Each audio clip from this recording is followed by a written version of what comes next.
আসসালামু আলাইকুম। প্রিয় শিক্ষার্থীরা, সবাইকে ভিডিও ক্লাসে স্বাগত। আমি জুলেখা ইয়াসমিন, পঞ্চম শ্রেণীর বাংলা ক্লাসে। আজকে আমরা আমাদের চিঠি অংশের একটি গুরুত্বপূর্ণ চিঠি পড়ব। সকলেই বাংলা ব্যাকরণ বইটি ব্যবহার করবে। বাংলা ব্যাকরণ বইয়ের 5 নম্বর চিঠি। চিঠিটা হচ্ছে খুবই সোজা একটা বিষয়। তুমি বই কিনবে, সেই বই কেনার টাকা চেয়ে তোমার বাবার কাছে একটি পত্র লিখবে। আমরা যখন পত্র লিখি, আমরা যখন মানুষের সাথে কথা বলি, আমরা যখন আমাদের বাবা মার সাথে কথা বলি, তখন কি আমরা কোনো বই বা কোনো পুস্তক মুখস্থ করে কথা বলি? না, এগুলো আমাদের মন থেকে আসে। তাই আমাদেরকে লেখার ধরনটা শিখতে হবে। তাছাড়া আমরা তো যোগ্যতা ভিত্তিক বিষয় নিয়ে পড়ছি, তাই আমাদের মুখস্থ বিদ্যাটা আয়ত্ত করা যাবে না। আমরা সবসময় চেষ্টা করব কিভাবে আমরা নিজে থেকে সকল কিছু তৈরি করে লিখতে পারি। তাহলে এসো আমরা একটু পড়ে যাই। আমাদের আজকের বিষয় হচ্ছে টাকা চেয়ে, বই কিনে টাকা চেয়ে বাবার নিকট একখানা পত্র লেখো। তাহলে আমরা ধরনটা আজকে শিখে নিই। তোমরা সবাই দেখতে পাচ্ছ এই যে বোর্ড, এখানে সুন্দর করে একটা মার্জিন দেওয়া আছে। এটা ধরে নাও আমাদের খাতার মার্জিন। আমাদের খাতার মার্জিনের ঠিক উপর থেকে এত অংশটুকু বাদ দিয়ে আমরা লিখব নম্বর প্রশ্নের উত্তর। তাহলে আমরা কত নম্বর উত্তর লিখছি? আমরা লিখছি 5 নম্বর। তাহলে আমরা লিখব 5 নম্বর প্রশ্নের উত্তর। আমার খাতার সীমানা এখানে শেষ। তোমাদের খাতার যেমন সীমানা আছে, আমারও আছে। আমি ঠিক এর পরে এবং ঠিক এর পরে আমি আর যাব না। আমি এই দুটার মধ্যেই বারবার লিখব এবং তোমাদেরকে আমি বুঝিয়ে দেব। চিঠি লেখার সময় একটা বিষয় খুব গুরুত্ব দিয়ে দেখতে হয়। দেখো, আমার হাতে একটি কাগজ আছে। কাগজটা ঠিক আমি খাতার মতো করে ভাঁজ করে নিয়েছি। এই যে এইভাবে দেখতে পাচ্ছ, এইভাবে খাতাটা আমরা খুলি না, এরকম করে আমরা পাতা করে নিয়ে উল্টিয়ে যাই। ঠিক তেমনি তোমরা যখনই কোনো চিঠি অথবা কোনো আবেদনপত্র লিখবে, তখন খাতাটাকে এমন করে খুলে নিবে যেন এপারে একটা পাতা হয়, এ পাশে একটা পাতা হয়। অর্থাৎ বাম পাশের পাতা থেকে শুরু করবে, ডান পাশের পাতায় যে শেষ করবে। কখনো পাতাটা উল্টিয়ে ওই পারে যাওয়া যাবে না, এটা মাথার মধ্যে রাখবে। যদি তোমার এক পাতাতে এঁটে যায়, খুবই ভালো কথা, আলহামদুলিল্লাহ। কিন্তু যদি তোমার এক পাতায় না আঁটে, তখন তুমি পাতাটাকে এভাবে খুলে নিবে। এখান থেকে শুরু করবা আর এখানে এসে শেষ হয়ে যাবে। কিন্তু মাথায় রাখবে, এরকম করে পাতা উল্টিয়ে এই পাশে এসে লেখা যাবে না। তখন এই পাশের অংশটা বাদ হয়ে যাবে, তুমি মার্কসটা পাবে না। ঠিক আছে? তাহলে আমরা এবার বোর্ডে এসে আমরা লিখি। তাহলে প্রথমেই চিঠির যে অংশটা আমরা লিখবো সেটা হচ্ছে একটা ঠিকানা এবং একটা তারিখ। আমরা বারবার বলছি বাবার কাছে টাকা চেয়ে আমরা লিখছি। তাহলে বাবা নিশ্চয়ই আমাদের বাসায় নেই, বাবা তার কর্মের কারণে বাইরে গিয়েছেন। তাহলে দেখো, এখানে আমরা একটা ঠিকানা লিখেছি। ঠিকানাটা হচ্ছে কালীহাতি, টাঙ্গাইল। ঠিকানাটা কি? কালীহাতি, টাঙ্গাইল। এবং তার পাশে কিন্তু আমরা কিছু লিখিনি। তার ঠিক নিচের লাইনে আমরা তারিখ দিয়েছি। আমি আজকের তারিখটা ব্যবহার করেছি 2রা জুন 2020। তোমরা যদি 2রা জুন এভাবে না লিখতে পারো, তোমরা ঠিক তারিখটা এভাবেও লিখতে পারো, 2/6/2020 এভাবেও লিখতে পারো, কোনো সমস্যা নেই। তুমি যেভাবে লিখবে সেভাবেই হবে। ঠিক আছে? তাহলে আমরা এভাবে লিখে নিলাম। আচ্ছা, এটা মিটিয়ে দিই। তাহলে এটা হয়ে গেল। আমরা কার কাছে লিখছি? আমরা লিখছি আমাদের বাবার কাছে। আমরা প্রিয় বাবা বলতে পারি, শ্রদ্ধেয় বাবা বলতে পারি। তোমার যেটা ভালো লাগে তুমি সেটা লিখবে। আর আমি কি লিখেছি? আমি লিখেছি শ্রদ্ধেয় বাবা। আমি লিখেছি শ্রদ্ধেয় বাবা। তার পাশে একটা কি দিয়েছি দেখো তো? হ্যাঁ, একটা কমা দিয়েছি। শ্রদ্ধেয় বাবা লিখে কি দিতে হবে? কমা দিতে হবে। তারপরের অংশে যাই। আমরা চিঠিতে লেখা শুরু করলে প্রথমে আমরা কি বলি বলো তো? মনে পড়ছে কিছু? গুড। আমরা প্রথমে কি বলি? সালাম দিবেন। আমরা সব সময় সালাম বিষয়টাকে আগে রাখি। তাহলে আমরা কি লিখলাম? শ্রদ্ধেয় বাবা। ঠিক এইখান থেকে আমরা লেখা শুরু করব। আমাদের এই লাইনের একদম মার্জিনের পাশ থেকে এখান থেকে লেখা শুরু করব। তাহলে এখানে লিখব যে পত্রের শুরুতে আমার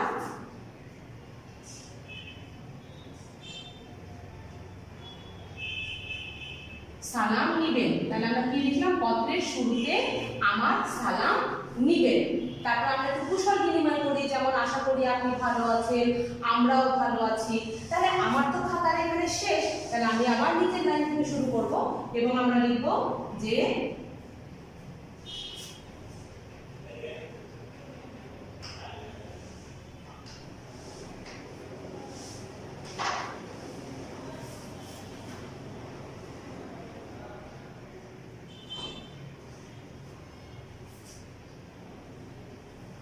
আমরা বাবাদেরকে দেখো আপনি করে সম্বোধন করি, আবার বাবাদেরকে আমরা তুমি করে সম্বোধন করি। তোমার যেটা সুবিধা হবে, তুমি যদি দেখো যে আশা করি আল্লাহর রহমতে তুমি ভালো আছো, তাও হবে। আবার যদি তুমি দেখো আশা করি আল্লাহর রহমতে ভালো আছেন, তাও হবে। তুমি যেভাবে তোমার বাবার সাথে কথা বলো তুমি সেইভাবেই লিখবে, এখানে কোনো কঠিন বিষয় না, সব কিছুই সোজা। তুমি তোমার মতো করে সুন্দর করে লিখবা, তাহলেই হবে। তারপর আমরা কি লিখবো, যে এখন আমি আস্তে আস্তে আমার কথায় যাব, যে পত্রের শুরুতে আমার সালাম দিলেন, আশা করি আল্লাহর রহমতে ভালো আছেন। আপনি জেনে খুশি হবেন, আপনি জেনে খুশি হবেন যে, লেখাটা কমালেন, ঠিক আছে, আপনি জেনে খুশি হবেন যে প্রথম সাময়িক পরীক্ষায়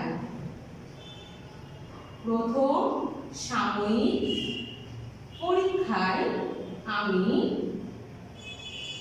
প্রথম স্থান লাভ করেছি।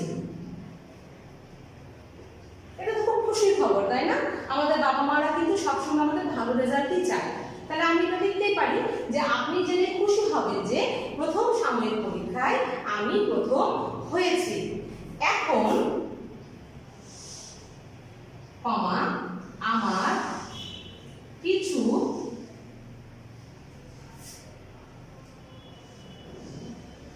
বই কেনা খুব দরকার। এখন আমি আমার গুরুত্বপূর্ণ কথা যাচ্ছি, তাই না? তাহলে এখন আমার কিছু বই কেনা খুব দরকার। তোমরাও তো পঞ্চম শ্রেণীতে পড়ছো, তোমরা বুঝতে পারছো না যে আমাদের কিন্তু পদে পদে অনেকগুলো বই লাগে।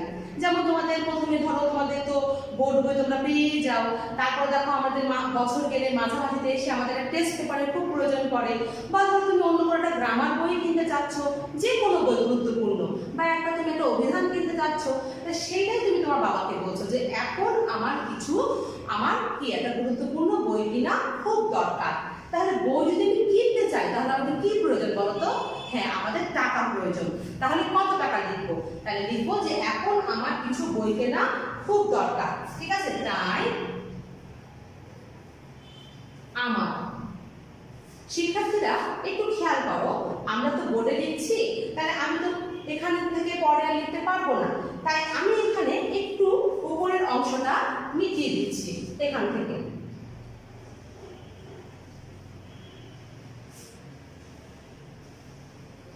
মিটিয়ে দিলাম এজন্য যে আমার এখানে যেটা শেষ হলো আমি আগে নিচে লিখতাম, তো এখন তো নিচে লেখা যাচ্ছে না, তাই আমি এই আমার বাকি কথাগুলো এখান থেকে লিখব। তাহলে আমাদের কি ছিল শেষের কথাটা? তাই আমার 500 টাকা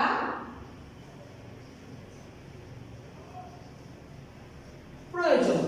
তাই আমার 500 টাকা প্রয়োজন, ঠিক আছে? তাহলে বাবাকে আমরা কি লিখলাম যে শ্রদ্ধেয় বাবা, পত্রে প্রথমে আমার সালাম নেবেন, আশা করি আল্লাহর রহমতে আপনি ভালো আছেন।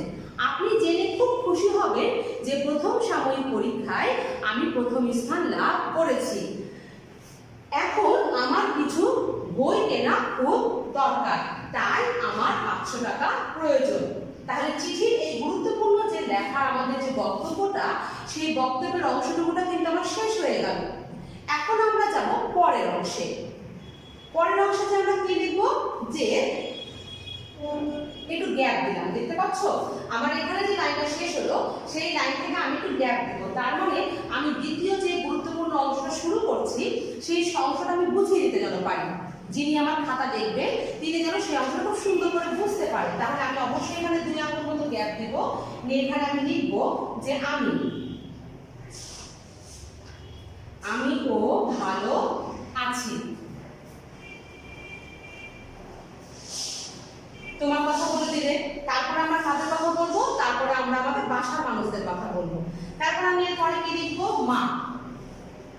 মা ও সিমি ভালো আছে।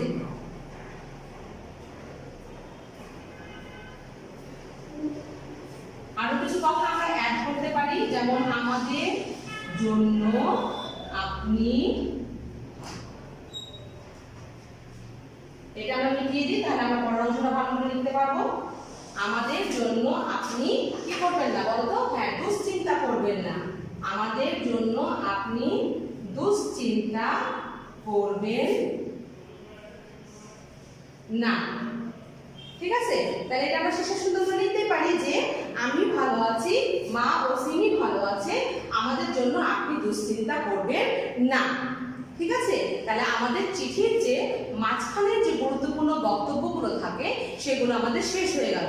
আমরা আরেকবার দেখিনি কি ছিল সেই বক্তব্যগুলো, যে শ্রদ্ধেয় বাবা, প্রথমে যেটা আমরা শুরু করেছিলাম, শ্রদ্ধেয় বাবা, পত্রের শুরুতে আমার সালাম নিবেন, আশা করি আল্লাহর রহমতে আপনি ভালো আছেন। আপনি জেনে খুব খুশি হবেন যে প্রথম সাময়িক পরীক্ষায় আমি প্রথম স্থান অধিকার করেছি। এখন আমার কিছু বই কেনা খুব দরকার, তাই আমার 500 টাকা প্রয়োজন। তারপরে আমরা পরের অংশগুলো যখন শুরু করব, এখানে 2 আঙ্গুল মতো ফাঁকা দিয়ে শুরু করব। আমিও ভালো আছি, মা ও সিমি ভালো আছে, আমাদের জন্য আপনি দুশ্চিন্তা করবেন না। এটা আমাদের বক্তব্য শেষ হয়ে গেল। তারপর আমরা কি লিখবো? আমাদের চিঠির যেটা শেষের অংশ থাকে সেটা আমাদের কি বলতো? হ্যাঁ, ইতি লিখতে হয়। ইতিটা কোন দিকে লিখতে হয় বলতো? সবগুলো কিন্তু বাম সাইডে, এটা মনে রাখবে। একদম পত্রের প্রথম থেকে ঠিকানা, তারপরে তারিখ, তারপরে হচ্ছে সম্ভাষণ, যেমন শ্রদ্ধেয় বাবার সম্ভাষণ, এবং প্রতিটা লাইন আমরা বাম দিক থেকে শুরু করছি, তার সাথে শেষে যে ইতি কথাটা লিখবো সেটাও বাম দিক থেকে শুরু হবে। একটু গ্যাপ দিয়ে লিখবা এখানে ইতি। ইতি কথাটা লিখে একটা কমা হবে, তাহলে ইতি লিখে একটা কমা দিলাম। তারপর আমরা বাবাদেরকে কিভাবে আমরা সম্মান করি? স্নেহ দিয়ে। তাহলে আমরা লিখবো আপনার স্নেহের। আমাদেরকে আমাদের বাবা মারা কি করছেন? স্নেহ করছেন, তাহলে আপনার স্নেহের। এখানে তুমি তোমার নামটা বসে দিতে পারো। আমরা জানি যে আমাদের চিঠিগুলোতে আমাদের নাম ঠিকানা অনেক সময় দিয়ে দেয়, যদি কখনো না দেয় সেখানে আমরা আমাদের নামটা ব্যবহার করতে পারবো। তাহলে আপনার স্নেহের আমি এখানে একটা নাম ব্যবহার করলাম, নামটা হলো মিতা। এই আমাদের চিঠির অংশটা শেষ হয়ে গেল। এখন এই যে চিঠিটা আমি লিখলাম, আমার বাবার কাছে কিভাবে যাবে? আদিম যুগ তো নেই যে আমরা কবুতরের পায়ে রেখে পাঠিয়ে দিব, তা তো হবে না। তাহলে একটা গুরুত্বপূর্ণ অংশ আমাদের আছে, সেটা হলো এটার একটা খাম। তাহলে আমরা একটা সম্পর্কটা মিটিয়ে দিই, এবার আমরা আমাদের খামে যাব।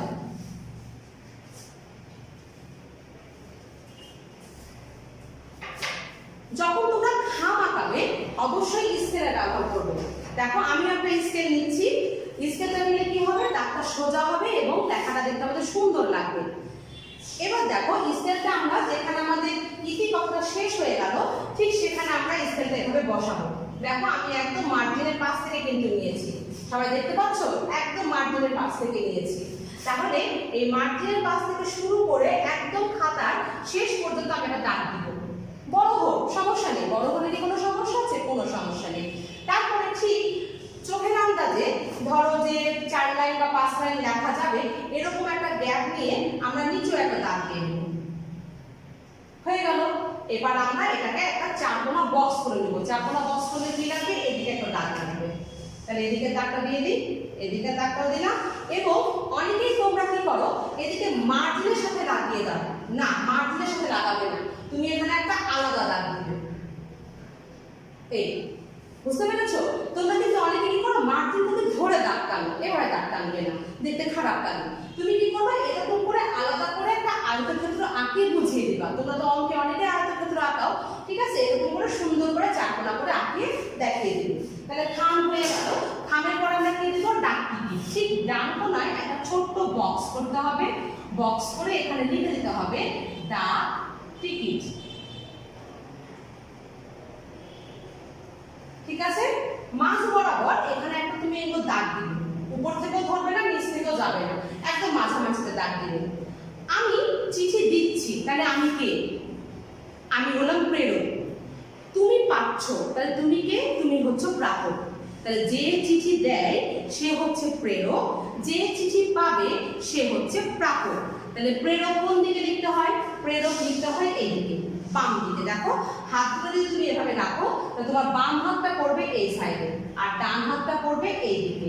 তাহলে এটা হচ্ছে তোমার প্রেরক আর ডান দিকটা হলো প্রাপক। তাহলে আগে আমরা প্রেরক এবং প্রাপক কথাটা লিখে নিই। তাহলে প্রেরক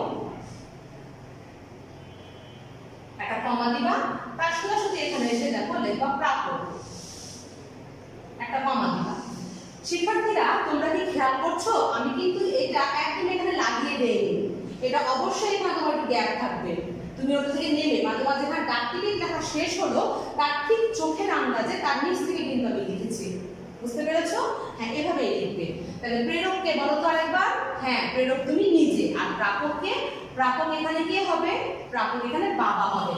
তাহলে আমরা সবাই আমাদের বাবার নামটা এখানে লিখে দিই।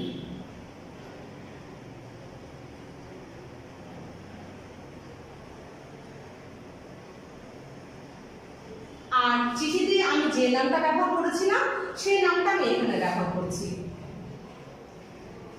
হয়ে গেল, দুটো নাম আমি পেয়ে গেলাম। কিন্তু একটা মানুষের নাম লিখলে কি তার ঠিকানাটা সম্পূর্ণ হয় না? কি কি লিখতে হয় বলো তো? একটা বাড়ির নাম্বার লিখতে হয়, তারপরে আমি যে এলাকায় থাকি সেই এলাকার নাম লিখতে হয়, এবং আমার এলাকাটি কোন শহরে অবস্থিত সে শহরটার নাম লিখতে হয়। ঠিক আছে? তারপরে দেখো আমাদের প্রত্যেকটা শহরে কিন্তু ডাক অফিস আছে। যেমন রাজশাহী শহরে আছে ঘোড়ামারা, জিপিও, এরকম করে প্রতিটা শহরে ডাক অফিস আছে। সেই ডাক অফিসের একটি করে পিন নাম্বার থাকে। যদি আমরা সেই পিন নাম্বারগুলো ব্যবহার করে নিই তাহলে আমাদের ঠিকানাটা খুব ছোট হয়ে যায়, তখন কিন্তু আমাদেরকে বিস্তৃত কিছু লিখতে হবে না। ঠিক আছে? তাহলে আমরা সেই পিন নাম্বারটা ব্যবহার করব যত সহজে এবং যে প্রক্রিয়ায় লিখলে আমাদের ভুল হবে না আমরা সেটাই ব্যবহার করব। তাহলে মিটা লেখার পরে এখানে একটা বাড়ির নাম্বার লিখতে হবে। বাড়ির নাম্বার ধরো আমি লিখলাম 25, 25/2 উপশহর। উপশহর লিখে কোন জেলায় সেটা রাজশাহী লিখলাম, রাজশাহী টান মেরে তুমি লিখে দিবা 6000। তোমার মিটার যে ঠিকানাটা সেটা কিন্তু কমপ্লিট হয়ে গেল। ঠিক অনুরূপভাবেই আমরা বাবার ঠিকানাটা ওভাবে বসাবো। দেখো এখানে একটা বাড়ির নাম্বার লিখেছি, তাহলে এখানেও আমরা একটা বাড়ির নাম্বার লিখি। বাড়ির নাম্বার লিখলাম, এটা তুমি তৈরি করে দিলেই হলো, একদম যে অ্যাকুরেট নাম্বার লাগবে তা কিন্তু না। তারপরে একটা এলাকার নাম আছে, একটা এলাকার নাম দিই, একটা এলাকার নাম আমরা লিখে দিই। ধরো আমরা লক্ষ্মীপুর লিখলাম, লক্ষ্মীপুর। আচ্ছা, তারপর আছে রাজশাহী। তো বাবা যদি রাজশাহীতেই থাকেন তাহলে কি চিঠি লেখার দরকার আছে? না। তাহলে আমরা অন্য একটা জেলার নাম দিই, ঢাকা। ঢাকা টান মারলাম। রাজশাহী যেমন একটা আমরা কোড দিয়েছি তেমনি ঢাকার একটা কোড দিয়ে দিই। ঢাকার কোডগুলো সাধারণত 1200 থেকে শুরু হয়, তাহলে 1202। ঠিকানাটা খুব সহজ হয়ে গেল না? ওই গ্রাম, পোস্ট, থানা এত কিছু লেখার দরকার নেই, শুধু শুধু জিনিসটা খুব জটিল হয়ে যায় আর আমাদেরও পরীক্ষা হলে তখন মনে পড়ে না। তাই আমরা এরকম করে সোজা করে নিই। ঠিক আছে? তাহলে প্রেরক, প্রেরককে বলো তো। হ্যাঁ, প্রেরক তুমি নিজে। তাহলে আমি এখানে মিতার নাম ব্যবহার করেছিলাম, মিতা 25/2 উপশহর রাজশাহী 6000। আর প্রাপককে, প্রাপক হচ্ছেন বাবা। তাহলে একটা বাবার নাম আমরা সকলে আমাদের নিজেদের বাবার নাম লিখেছি। তারপরে একটা ঠিকানা লিখেছি কি 12/3 লক্ষ্মীপুর, ঢাকা 1202। তোমার যদি মনে হয় লক্ষ্মীপুর বানানো তোমার কাছে কঠিন মনে হচ্ছে, তুমি ঢাকা এলাকার যে কোনো একটি জায়গার নাম দিতে পারো। ঢাকা জেলার অনেক সোজা সোজা জায়গার নাম আছে, যেমন মিরপুর আছে, বনানী আছে, তুমি যে কোনো একটা সোজা নাম থেকে দিয়ে দিতে পারো, তোমার ইচ্ছা। ঠিক আছে? তাহলে শিক্ষার্থীরা এই আমাদের আজকে চিঠির অংশ শেষ হয়ে গেল। যদি তোমরা এইভাবে সুন্দর করে প্রথম থেকে এই নম্বর থেকে শুরু করে এই ঠিকানা পর্যন্ত সুন্দর করে খাতায় উপস্থাপন করতে পারো তাহলে কিন্তু আমরা সবসময় ফুল মার্কস পাওয়ার একটা আশা করি। তাহলে আমরা সবাই এটা আগামী দিন খেয়াল করব। তোমাদের এটাই হোমওয়ার্ক। তোমাদের হোমওয়ার্ক হচ্ছে এই 5 নম্বর চিঠি।